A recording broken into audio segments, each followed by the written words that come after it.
అర్జునుడు ఆ శంఖాన్ని ఒక్కసారి పూరించగానే, ఆ దేవదత్త శంఖానికున్న వైభవం ఏంటంటే, మీరు ఒక్కసారి కొన్ని కొన్ని బాగా భయంకరమైన సౌండ్ వింటే మీకొక ఫీలింగొస్తది గదా!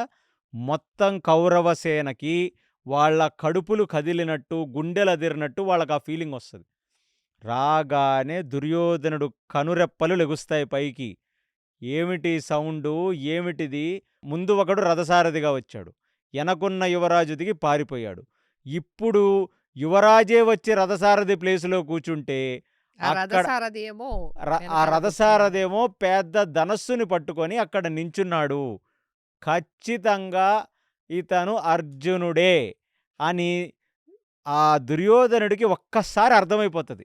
ఆ అర్థమైపోయిన సంగతి పక్కనే భీష్ముడు, ద్రోణుడు చూస్తారు. చూసి అందులో ఇంకా ద్రోణాచార్యుడు ఎప్పుడైతే ఆ దేవదత్తాన్ని పూరించాడో, ఆ సౌండ్ విని అతనికింక ఆనందం ఆగట్లా. ఎప్పుడెప్పుడు చూస్తానురా అర్జున నిన్ను 13 సంవత్సరాలయిపోయిందిరా నిన్ను చూసి.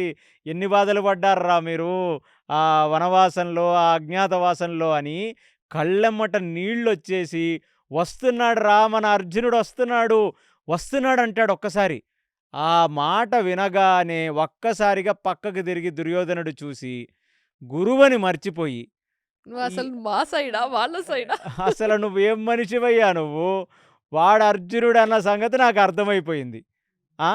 అయినా సరే, అసల ఫస్ట్ ఆఫ్ ఆల్ నీ కళ్ళల్లో ఉన్న ఆనందం ఏమిటి? కనీసం అది దాచుకోవాలన్న బేసిక్ డిప్లొమసీ ఉందా? నువ్వు నాకు పని చేస్తున్నావా? వాడికి పని చేస్తున్నావా? అసలు నువ్వు ఫస్ట్ ఆఫ్ ఆల్ నీ కళ్ళల్లో చూపించిన ఈ ఆనందం, ఈ వాత్సల్యం నాకు అస్సలు నచ్చలేదు. నువ్వు నాకు యుద్ధం చేయాల్సిన పని లేదు. కాబట్టి అర్జెంట్‌గా నీ రథం తీసుకొని, నువ్వు ఆ అర్జునుడు నామస్మరణ చేసుకుంటూ వెనక్కి తిరిగి వెళ్ళిపోమంటాడు. వెళ్ళిపోమనగానే స్ట్రాటజిస్టే ద్రోణాచార్యుడు. అలాంటి ద్రోణాచార్యుడిని ఇంత మాట అనేసరికి అసల ఎవ్వరికీ ఏం అర్థం కాదు. అందరూ ఒకళ్ళ మొఖాలు ఒకళ్ళు చూసుకుంటారు. కొడుకు గదా!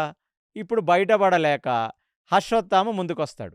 దుర్యోధనుడిని "నువ్వు మాట సరిగ్గా మాట్లాడాలి. ఆయనెవరు? గురువు. నీకు గురువు, నాకు గురువు. అక్కడ అర్జునుడికి గూడా గురువు ఆయనే. గురువుతో మాట్లాడే పద్ధతా ఇది? ద్రోణాచార్యుడు అవసరం లేదా? ద్రోణాచార్యుడు అవసరం లేకుండానే నువ్వు యుద్ధం చేసేస్తావా? సరే దాందేముంది? ద్రోణాచార్యుడి అవసరం లేకుండా నువ్వు యుద్ధం చేస్తానన్నావు గదా! నేను వెళ్ళిపోతానిక్కడి నుంచి" అని జెప్పి ద్రోణాచార్యుడు రథాన్ని వైపు చూసి, "నాన్నా పద మనిద్దరం వెళ్ళిపోదాం. వీడికి కనీసం మర్యాద గూడా తెలీదు ఎలా మాట్లాడాలో"